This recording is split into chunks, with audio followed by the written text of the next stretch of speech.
ભાવ વધારો એક રીતે તો ઠીક નથી, કારણ કે આજે મોંઘવારીના અત્યારે જે વધી જાય છે, હાલમાં જે કંઈ 10-12 હજાર રૂપિયા અમારા જેવા કમાતા હોય મજૂરી કરી, અને આ પેટ્રોલ જે ગાડીઓ અમારે ફેરવીને એની પર જ અમારે કામ ધંધો કરવાનો હોય, તો પછી આ અમને પોસાય એવું નથી.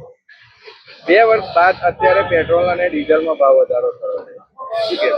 2 વર્ષ બાદ થયો છે, 2 વર્ષ બાદ થયો છે, પણ યોગ્ય નથી આ, કારણ કે આ મોંઘવારી જેમ જેમ વધતી જાય છે એમ અમનાર લોકોને તો આ પરિસ્થિતિ જે છે એ યુદ્ધના કારણે થઈ રહી છે, તો આમાં તમે શું કહેશો?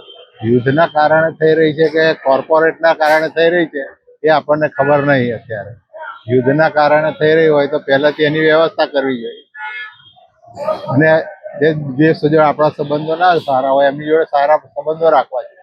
મારું નામ પટેલ સ્નેહ છે. જે અત્યારે પેટ્રોલ અને ડીઝલમાં પ્રતિ લીટરે 3 રૂપિયાનો ભાવ વધારો થયો છે. પહેલા દૂધમાં ભાવ વધ્યો, હવે પેટ્રોલમાં વધ્યો. શું કહેશો?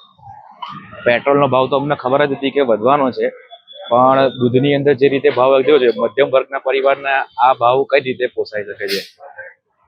તમે શું કરો છો? હું અત્યારે હાલમાં અભ્યાસ કરું છું. રોજ બાઇક ઉપર સવારી કરો? બાઇક પર જ સવારી કરવાની હોય. તો અત્યારે જે 3 રૂપિયાનો વધારો થયો છે, શું કહેશો? 3 રૂપિયાનો વધારો સરકારે કર્યો છે, જે મધ્યમ વર્ગ માટે તો પોસાયો નથી, પણ હાલમાં યુદ્ધની પરિસ્થિતિ જે પ્રમાણે ચાલી રહી છે એ પ્રમાણે સરકાર પણ એમાં શું કરે?